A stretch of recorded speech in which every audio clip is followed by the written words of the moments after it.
A paz do Senhor a todos.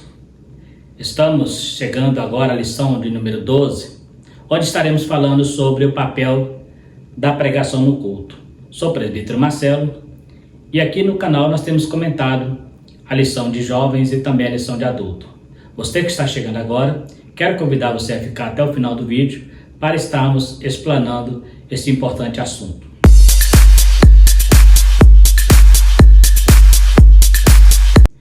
Então, estaremos falando sobre o papel da pregação no culto. O nosso textuário diz que pregues a palavra de Deus, inste a tempo e fora de tempo, redarguas, repreendas, exortas com toda a longanimidade e doutrina. A verdade prática, a pregação da palavra de Deus é a sublime missão da igreja. É por intermédio da palavra que vidas são salvas e transformadas e edificadas. Então a gente vê aí que a palavra de Deus, até os hinos que são cantados na igreja, eles têm que ter base na palavra de Deus, tem que ter doutrina, né? Todo hino que nós louvamos ao Senhor, ele precisa trazer também esse conhecimento do Senhor através da canção. Como você vê, por exemplo, o livro de Salmos, onde uma boa parte, né, são louvores e orações, mas ali traz uma verdadeira teologia para o nosso dia a dia, né? O objetivo da lição: apresentar o ministério da palavra e o seu propósito, enfatizar a importância do ministério da palavra e explicar a fundamentação do ministério da palavra. Então vamos trabalhar dentro desse tripé, que é apresentar o ministério da palavra e qual é o seu propósito em um culto, né? Enfatizar a importância e explicar a fundamentação. A nossa introdução. Nesta lição, veremos a importância do ministério da palavra no culto. Veremos que a pregação é essencial em um culto, pois a exposição da palavra levará as pessoas a ouvir e a compreender o chamado de Deus.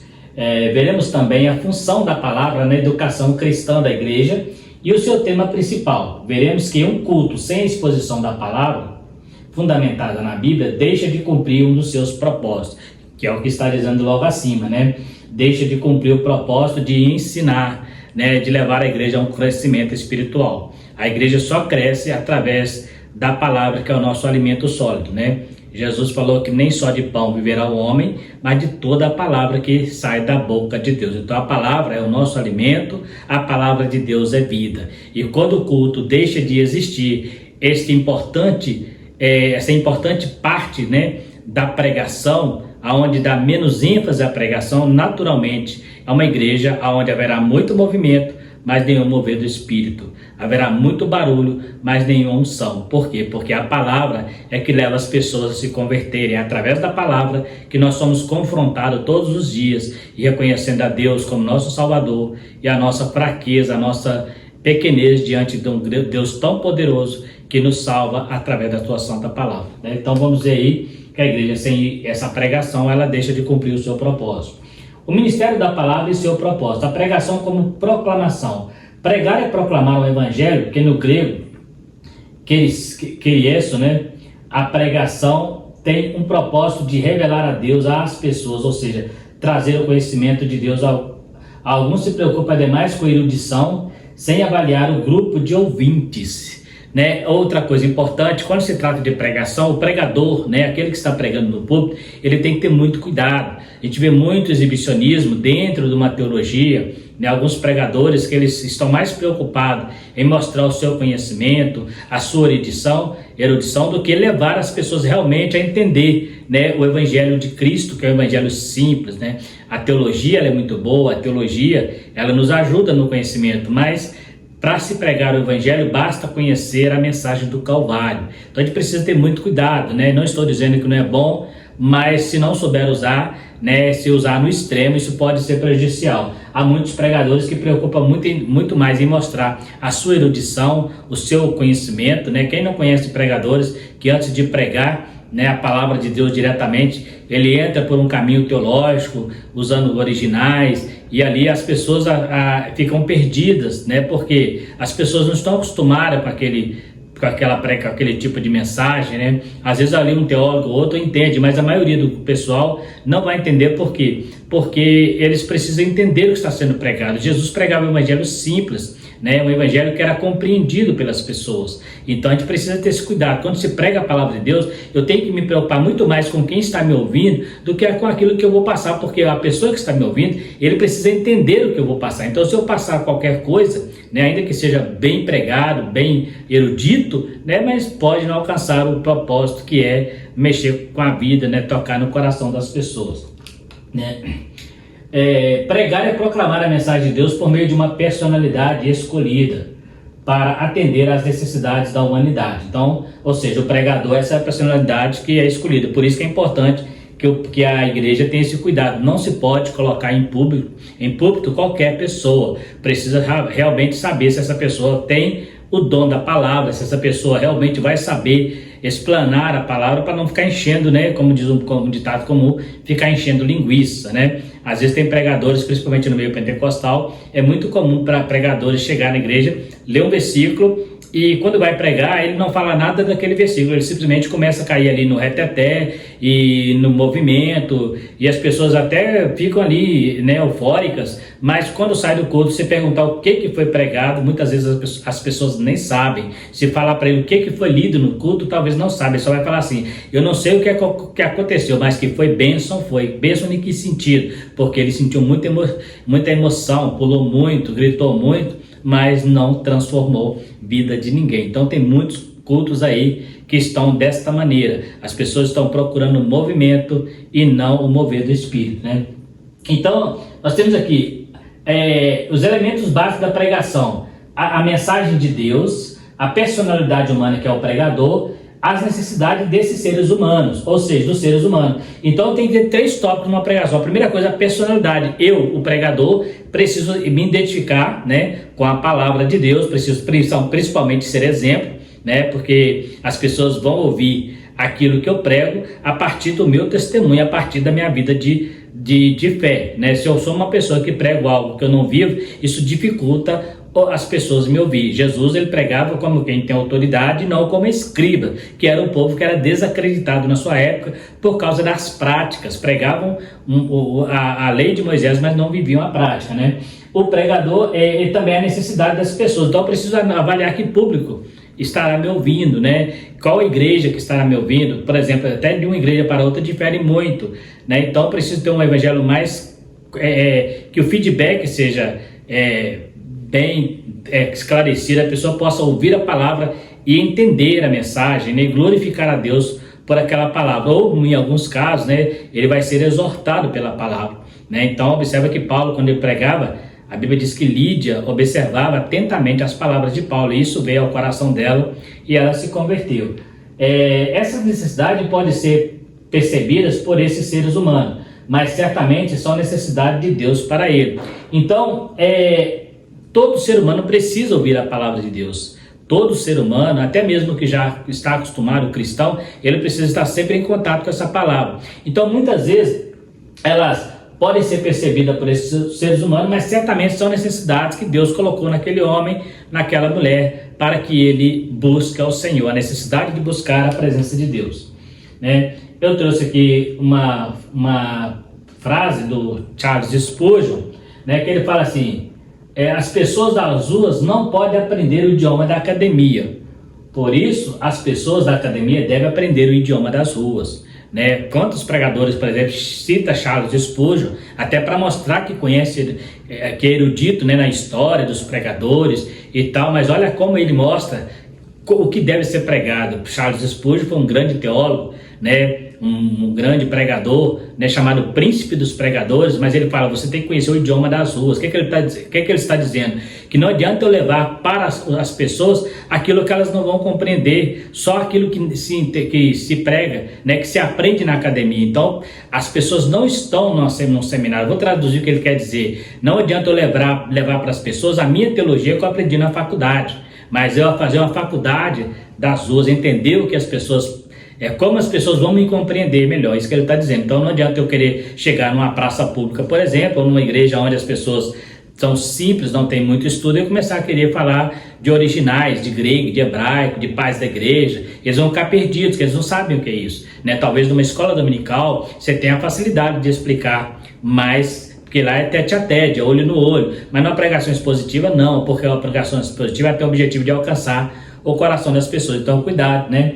Quando se está pregando. Na pregação expositiva, deve haver um preparo, tomando cuidado com o excesso de erudição. Algumas pessoas revelam um falso conceito de exposição como se fosse uma simples explicação do significado de cada passagem. Infelizmente, as pessoas vão embora impressionadas com a erudição, mas suas vidas não foram transformadas.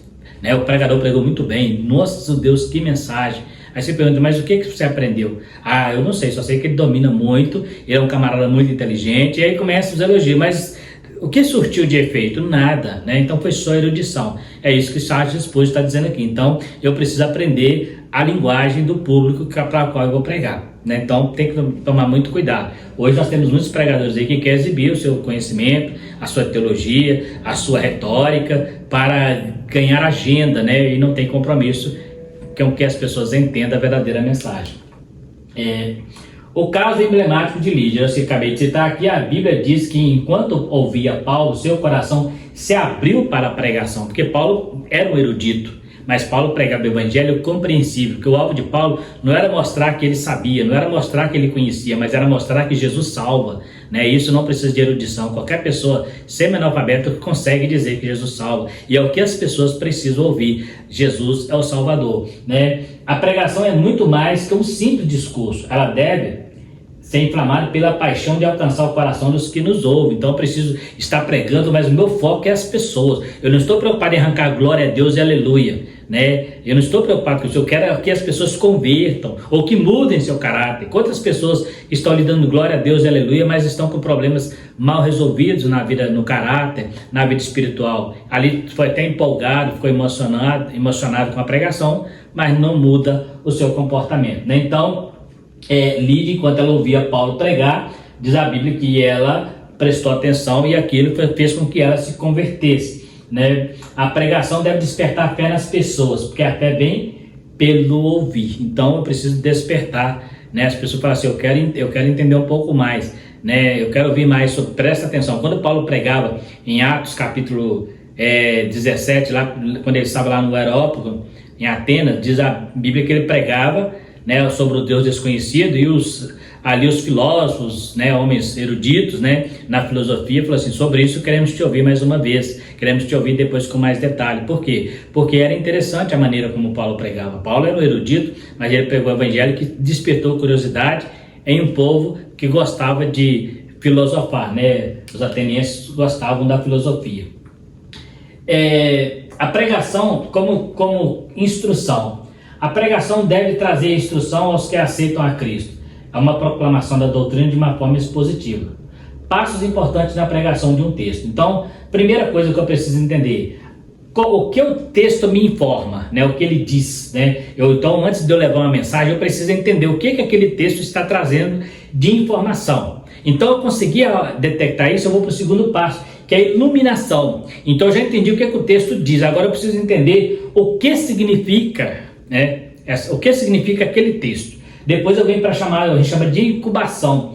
Qual a sua aplicação prática? Então eu aprendo o que ele diz, o que ele significa e como aplicar. E a encarnação, como eu posso vivenciá-la, né? Como eu posso vivenciar este texto, como eu posso aplicar este texto na minha vida. Então, o que o texto diz, o que ele significa, qual a sua aplicação prática e como eu posso aplicá-lo na minha vida. Esdras, no capítulo 7, né, de Neemias, né, diz que Esdras propôs em seu coração buscar a lei do Senhor, compreender e depois ensinar. Então essa é a regra, não foge essa regra. Primeiro buscou a lei, buscou compreender para depois ensinar. Então é o que está dizendo ali, o que o texto diz, o que ele significa, qual a sua aplicação e como posso vivenciar. Ministério da palavra e sua importância. A edificação da igreja. A pregação deve trazer edificação à igreja e não somente atingir o seu emocional. A pregação é a comunicação de um conceito bíblico derivado e transmitir através de um estudo histórico, gramatical e literário de uma passagem em seu contexto. Então, observa aqui que a pregação ela tem que alcançar, né, todo esse contexto gramatical, o conceito bíblico, o que realmente está trazendo ali, né? Aí sim o pregador pode entrar em algumas questões culturais, explicar o texto dentro do seu contexto, né? Para depois trazer a sua aplicação, ao qual o Espírito aplica primeiro ao pregador, para então aplicá-la por meio dele aos ouvintes, aquilo que nós acabamos de dizer em relação a Esdras: buscar a lei, entender e depois ensinar. O pregador é uma figura central, tal como a pregação é central para a fé na congregação. Então, o que significa isso? Significa que quando o pregador está com a palavra, toda a atenção está voltada para ele. Então, se ele falar besteira, as pessoas vão levar para casa aquilo, mas então ele precisa ter esse cuidado, precisa ter essa cautela, ele precisa fazer um estudo profundo da mensagem. Nesse negócio de que na hora Deus me deu uma mensagem, tem pregador que faz: eu fui pregar uma coisa, mas chega aqui, Deus mudou a mensagem. Deus não muda a mensagem. Se Deus tem uma mensagem, é aquela mensagem, né? Às vezes o pregador olha o público: opa, eu preciso pregar aqui, essa mensagem vai dar mais certo. Às vezes aquilo é do próprio pregador, né? Porque quando Deus te dá uma mensagem para pregar, né, é evidente que Deus não muda, Deus não é dúbio na sua palavra. Se ele te deu uma mensagem, né, não importa o público, ele já sabe o público que vai estar lá. Então é muito comum a gente ver isso em pregadores que dizem: eu tinha preparado a mensagem, o Espírito Santo tinha me dado a mensagem, cheguei aqui, ele mudou. Deus, o Espírito Santo, ele é onisciente. Se ele sabe o público, ele vai te dar uma mensagem na tua casa, vai mudar lá na igreja? Não tem sentido. Isso é coisa de cabeça de pregador mesmo. Então o pregador é uma figura central, ou seja, então se ele, o que ele falar, para muitas pessoas vai virar lei. Por isso que tem que tomar cuidado, porque você pode pregar uma heresia, né, e as pessoas levaram aquilo adiante. Então tem que ter muita cautela, né, quando se está... Eu estou falando de pregação, mas isso vale para professor da escola dominical, né? Pode acontecer do professor falar algo sem pesquisar e depois a pessoa levar aquilo adiante, e depois ele volta a pesquisar aquilo e percebe que ele falou uma besteira, não tem mais como consertar, porque já foi levado para frente. Então a gente precisa ter muito cuidado para entender o que o texto está dizendo. Como aqui está dizendo aqui, a pregação deve trazer uma edificação à igreja e não somente emitir, né, um emocional, né, ela é a comunicação de um conceito bíblico derivado, né? Então eu preciso ter esse cuidado. Formação de valores, outra coisa. A pregação, além dela ser derivada da escritura, trazer um conceito bíblico, ela também forma valores. Qual o valor? O valor cristão, né? Através da Bíblia, que você sabe quais os princípios devemos seguir para ter uma vida com Cristo. A pregação é um instrumento essencial para a formação de um caráter cristão. Então só se forma caráter através da pregação. Só se forma caráter a partir do momento que a pessoa começa a entender qual é a doutrina do reino. Jesus começou lá no Sermão do Monte, né, ali no capítulo 6 e 7 de Mateus, ele falou sobre as características do reino. E muitas daquelas características os judeus nem conseguiam compreender, porque era muito pesado pela maneira como eles viviam a lei. Então, a característica do reino, ela só vai ser manifesta através de uma pregação bem explanada, uma pregação expositiva. O pregador deve sugerir o senso de urgência de que ele está ali entre Deus e os homens, falando entre o tempo e a eternidade, ou então não tem o direito de estar em um púlpito, né? Dr. Martin Lloyd-Jones, né?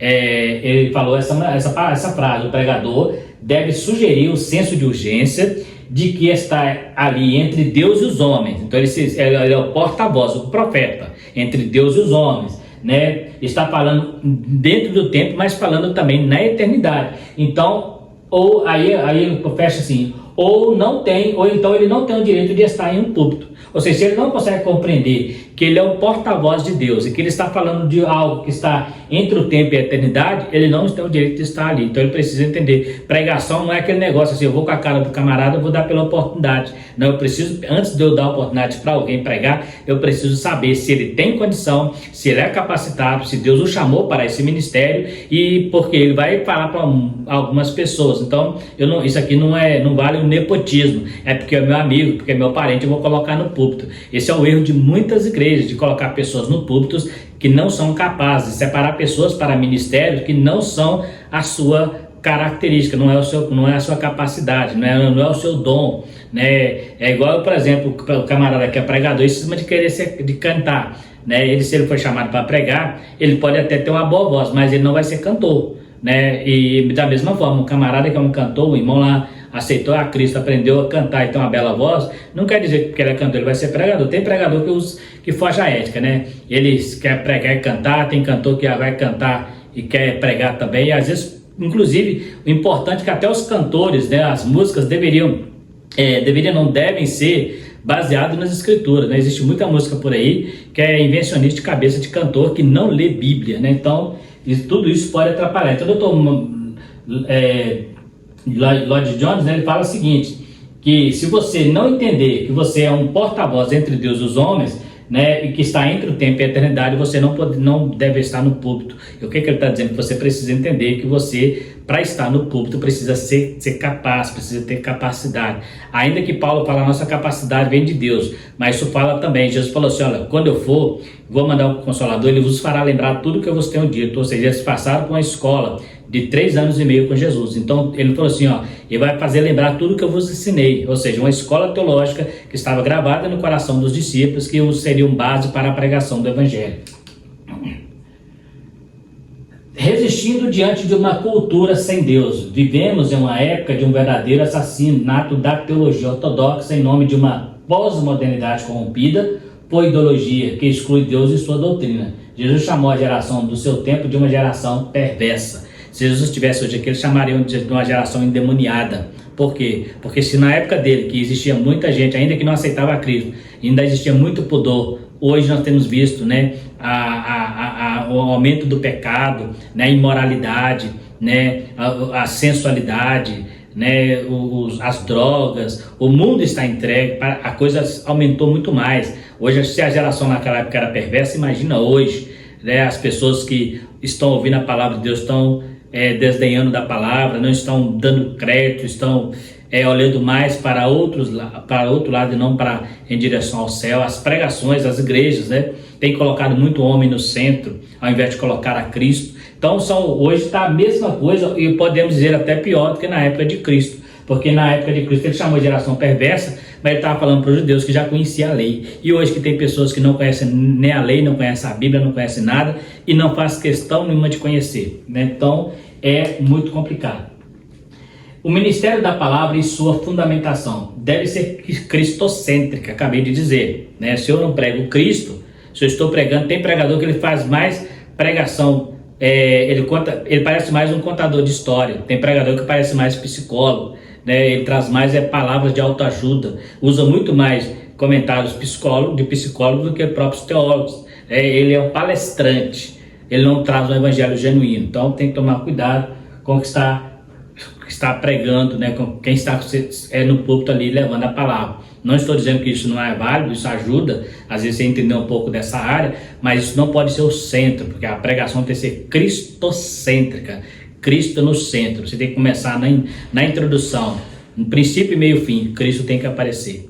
Então é importante entender isso aí. Hoje temos visto mensagem antropocêntrica, levando o homem a achar que está tudo bem e que não precisa mudar nada. Muitas vezes Cristo é o que menos aparece, ou seja, aquela pregação que nós temos visto aí, que parece que está tudo bem, tudo certinho. Isso é importante, você estar na igreja, como manda o figurino, a religiosidade tem sido mais valorizada do que uma espiritualidade.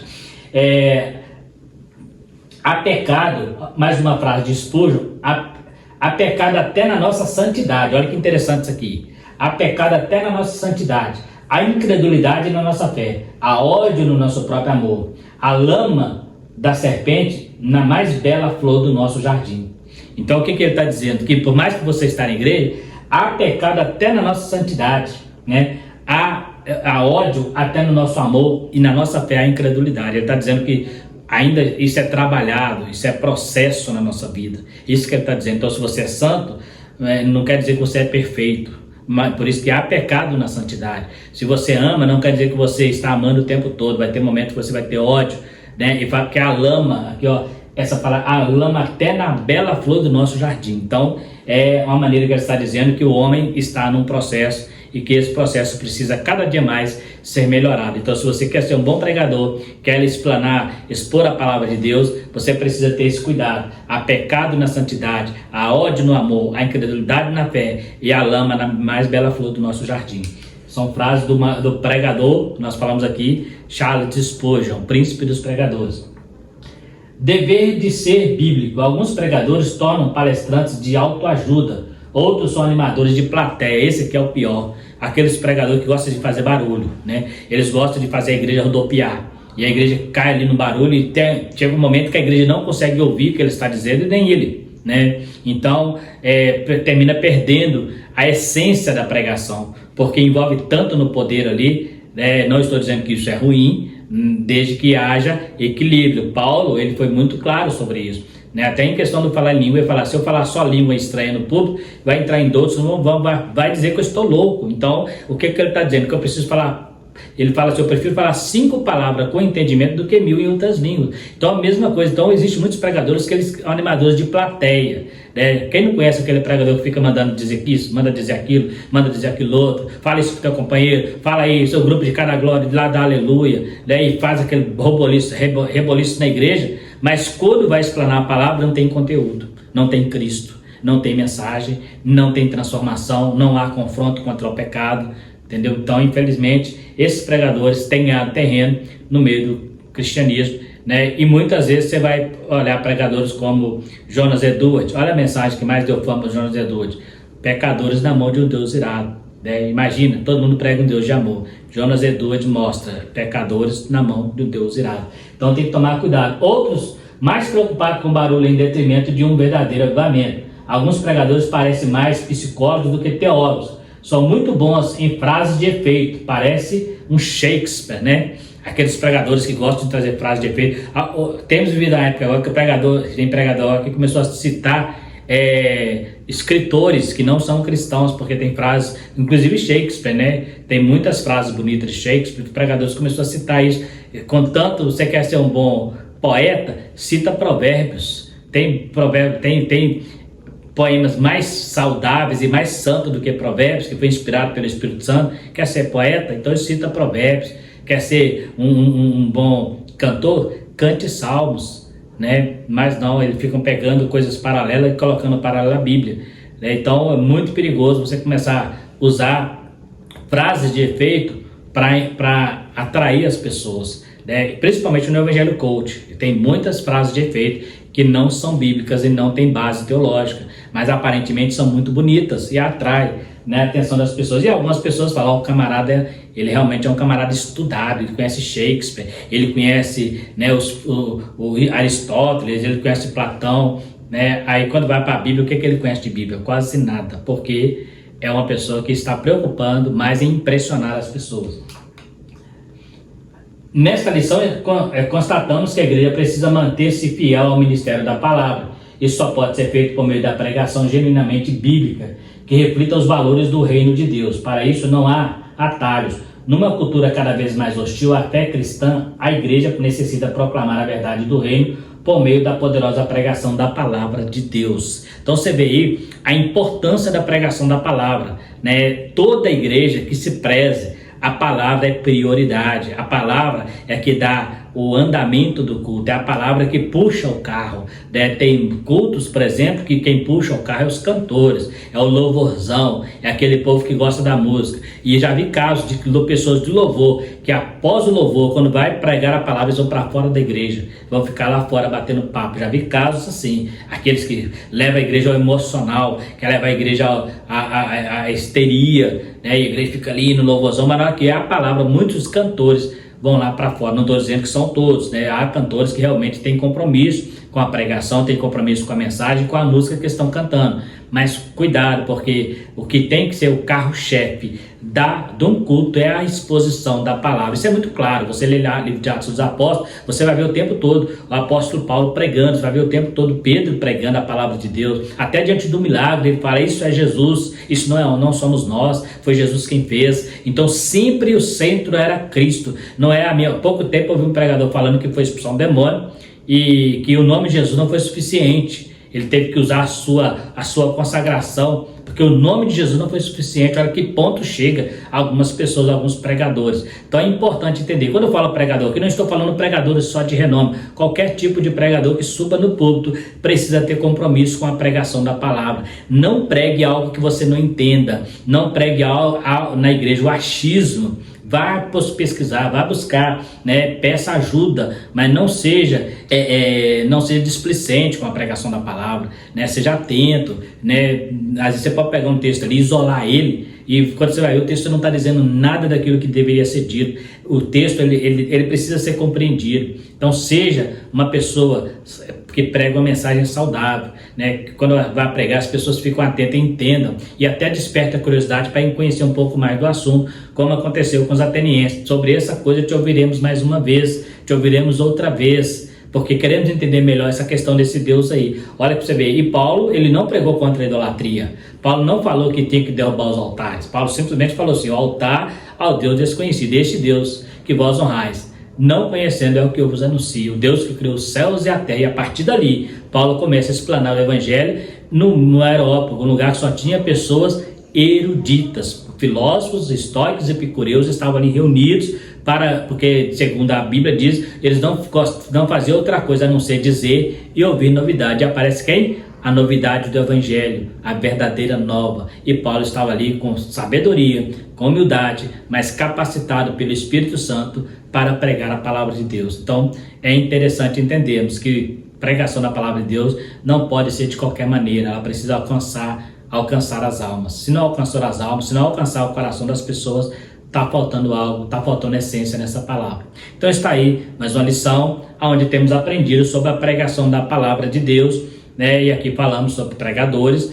Temos muitos homens de Deus que pregam a palavra de Deus com muita sinceridade, com muita reverência, mas também tem aqueles que bagunçam, né? Que avacalham os cultos aí com as suas pregações, principalmente os vendedores de agenda, aqueles que estão mais preocupados em fazer a agenda. Esse tipo de pregador, inclusive, uma boa parte deles não gosta de confrontar a igreja. Por quê? Porque pode queimar a sua agenda. Então tem que tomar muito cuidado. Tem que ter um pouco de João Batista, mas tem que ter um pouco de João também. No João Evangelho, João Batista era o pregador do cajado, mas o João Evangelho era o pregador do amor. Então tem que haver a junção dos dois, equilíbrio na pregação. Quando precisa ser João Batista, que seja, mas não seja sempre João Batista. Quando precisa ser João o evangelista, que seja João, mas não que seja só João. Então tem momento para tudo, momento que você vai confrontar, momento que você vai falar do amor de Deus. Porque aí sim a palavra vai surtir aquilo que ela veio para fazer, que é para mudar a vida dos homens. Então está aí mais uma lição que nós falamos sobre pregação, é a penúltima lição do trimestre. Quero agradecer você que ficou até o final do vídeo e pedir a você que ainda não é inscrito no canal que se inscreva para estar nos ajudando, também dando seu like, ativando o sininho para receber as notificações, e se tiver alguma dúvida também pode estar nos chamando nos comentários, que estamos aqui à disposição para responder na medida do possível. No mais, fiquem todos com Deus e até a próxima lição, se Deus quiser.